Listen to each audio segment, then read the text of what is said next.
Deputy collector H T. Makwana Chotila sub division હેઠળના ચોટીલા, થાનગઢ અને મૂળી તાલુકાના ખેડૂતો દ્વારા મૌખિક અને લેખિત રજૂઆત મળી છે કે વાડીના રસ્તાઓ પાણીના વોકળા ઉપર ભારે માથાભારે ત્રાહિમામ ઇસમો બંધ કરી પાકને મોટા પ્રમાણમાં નુકસાન કરે છે. આવા બંધ કરેલ ખેતર જવાના રસ્તાઓ તેમજ પાણીના વહેણ ફરી કેવી રીતે ખુલ્લા કરાવવા તે અંગે ખેડૂતોને કાયદાકીય જ્ઞાન અને સમજ ન હોવાથી મામલતદાર કોર્ટ એક્ટ 1906ની કલમ 5 હેઠળ સમયસર દાવો માંડી શકતા નથી. કચેરીના ખોટા ધક્કા ખાવા પડે છે. સમયસર દાવો ન કરવાથી સિવિલ મેટર બનતી હોય છે. રૂપિયાનો અને સમયનો ખોટો વ્યય થાય છે. ખેડૂતોને ખેતર જવાનો રસ્તો ત્રાહિત ઇસમો દ્વારા બંધ કરવા અંગે તેમજ કુદરતી પાણીના વહેણ વોકળાને રોકવા કે અડચણરૂપ કરવા અંગે મામલતદાર કોર્ટ એક્ટ 1906ની કલમ 5 હેઠળ કેવી રીતે દાવો કરી ન્યાય મેળવી શકાય તે અંગે સમગ્ર પ્રક્રિયાની ખૂબ જ સરળ ભાષામાં સમજ Chotila deputy collector H T. Makwana દ્વારા આપવામાં આવી હતી. અત્રેના ચોટીલા સબ ડિવિઝનમાં સમાવેશ ચોટીલા, થાનગઢ અને મૂળી તાલુકાના ખેડૂતોને ખાસ જણાવવાનું કે આ વિસ્તારની અંદર આમ તો ઘણા બધા પ્રશ્નો હોય છે, પણ એમાંનો અત્રેની કચેરીએ જ્યારે મારે મુલાકાતનો દિવસ હોય છે ત્યારે પણ ખેડૂતોની રજૂઆત આવતી હોય છે. ફિલ્ડમાં પણ જઈએ છીએ ત્યારે પણ રજૂઆત આવતી હોય છે. અને એ પ્રશ્ન છે ખેતરે એટલે કે વાડીએ જવાનો જે રસ્તો છે અમુક ઇસમો દ્વારા બંધ કરી દેવામાં આવ્યો હોય, જેના લીધે ખેડૂતને જે વાવણી કરવાના સમયે અથવા તો વાવેતર થયા પછી જે ખેતરની અંદર જે પાક ઊભો છે એ પાક લેવાની અંદર ખૂબ જ મોટી સમસ્યા ઊભી થાય છે. હવે આ ડિવિઝનની અંદર સમાવિત જે ખેડૂતો છે એ અવારનવાર મને મળતા હોય છે, ત્યારે અનુભવે એવું જણાય છે કે ખેડૂતો અભણ હોય છે અને એમને કાયદાનું જ્ઞાન નથી, અને એના લીધે છે આ પ્રશ્નની ક્યાં રજૂઆત કરવી, કેવી રીતે ઉકેલ લાવવો અને એમનો રસ્તો ખુલ્લો કરાવવો. એટલે આવા જે પ્રશ્ન છે એ પ્રશ્ન ખૂબ જ અગત્યનો હોય, જેના લીધે અહીંયા પણ ધક્કા ન ખાવા પડે અને આ પ્રશ્નનું નિરાકરણ આવે. જે રસ્તાના નિરાકરણ લાવવાનો એટલે કે રસ્તાની અંદર કોઈએ પણ રસ્તાને સાંકડો કરી દીધો હોય, રસ્તાને બ્લોક કરી દીધો હોય, રસ્તામાં અડચણ ઊભી કરી હોય અથવા તો સંપૂર્ણ રીતે જો રસ્તો બંધ કરી દીધો હોય, તો આ જે એક કાયદો બનાવેલો છે એ કાયદાનું નામ છે મામલતદાર કોર્ટ એક્ટ 1906, અને એની જે સેક્શન 5 છે એ 5 મુજબ છે એ દાવો કરવો પડે. ઘણીવાર ખેડૂતો અહીંયા સાદી અરજીની અંદર અરજી આપતા હોય છે, પરંતુ ખેડૂતોને ખાસ જણાવવાનું કે આ મામલતદારની એક કોર્ટ છે અને કોર્ટની અંદર જેમ આપણે સિવિલ કોર્ટની અંદર દાવો કરીએ છીએ એવી રીતે આ મામલતદાર કોર્ટની અંદર તમારે કલમ 5 હેઠળ દાવા અરજી કરવાની છે.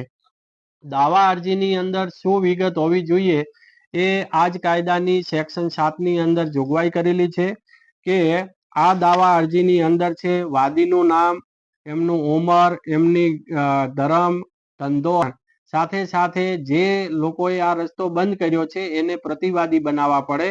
એટલે પ્રતિવાદીનું નામ, એમની ઉંમર, ધર્મ, જ્ઞાતિ અને રહેઠાણ.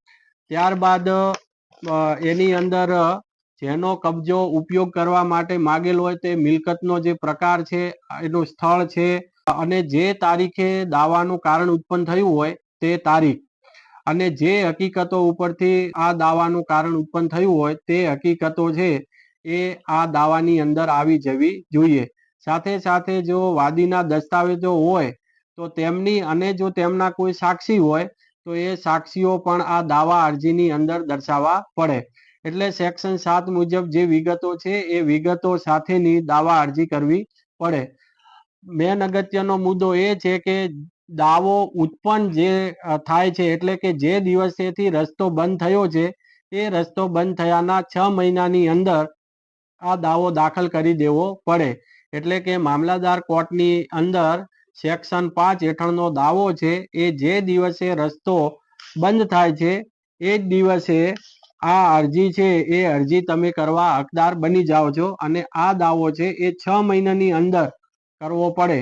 જો દાવાનું કારણ ઉત્પન્ન થયા પછી 6 મહિનાની અંદર જો અરજી કરવામાં ન આવે તો આ દાવો છે, દાવો મામલતદાર કોર્ટ છે એ પોતે દાવો કાઢી નાખે છે.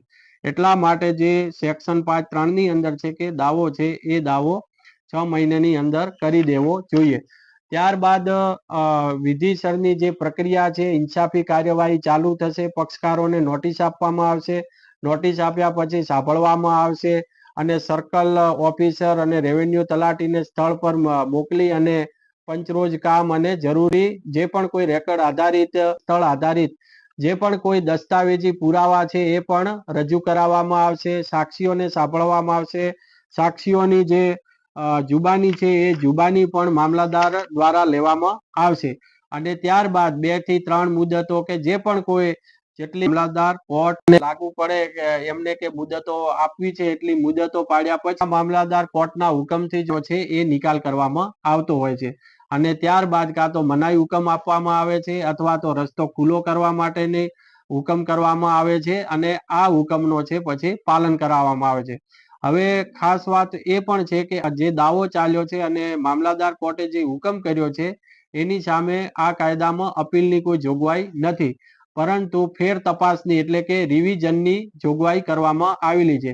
જો આ મામલતદાર કોર્ટના હુકમથી જો નારાજ હોય ખેડૂત તો અત્રેની એટલે કે નાયબ કલેક્ટર કોર્ટની અંદર આવી અને એ રિવિઝન અરજી દાખલ કરી શકે છે. અને મામલતદાર કોર્ટના હુકમ યોગ્ય છે કે મર્યાદાની અંદર રહીને નિર્ણય કર્યો છે કે કેમ એ તપાસ રજૂ થયેલા ડોક્યુમેન્ટ છે એ તપાસી અને ત્યારબાદ અહીંયાથી રિવિઝન અરજીનો નિકાલ કરવામાં આવે છે. એટલે સેક્શન 23(2) હેઠળ રિવિઝનની સત્તાઓ છે એ નાયબ કલેક્ટરને પહોંચે છે.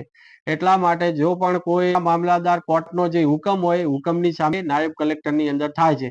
એટલે ખાસ મારે જણાવવાનું કે હવે તમારા જે પણ કોઈ મામલતદાર કચેરી લાગે છે, મામલતદાર કોર્ટ જે આવેલી છે ત્યાં જઈ અને આવો રસ્તો બંધ કરવામાં આવે અથવા તો પાણીનું વહેણ હોય કે જે કુદરતી રીતે પાણીનો પ્રવાહ જે બાજુ જતો હોય એ પાણીને પણ બ્લોક કરવામાં આવે, વહેણને બ્લોક કરવામાં આવે, એની અંદર જો અડચણ ઊભી કરવામાં આવે તો પણ આ કલમ હેઠળ જ દાવો થઈ શકે છે અને એનું અડચણ છે દૂર કરવામાં આવે છે, જેથી કરીને તમારો જે પાક છે, તમારી જે ખેતી છે એ સુવ્યવસ્થિત થઈ શકે તમામ ખેડૂતો માટે.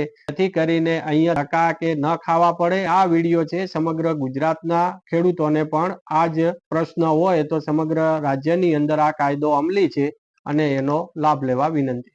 જેડીસી ન્યૂઝ સાથે કલ્પેશ વાઢેર, સુરેન્દ્રનગર.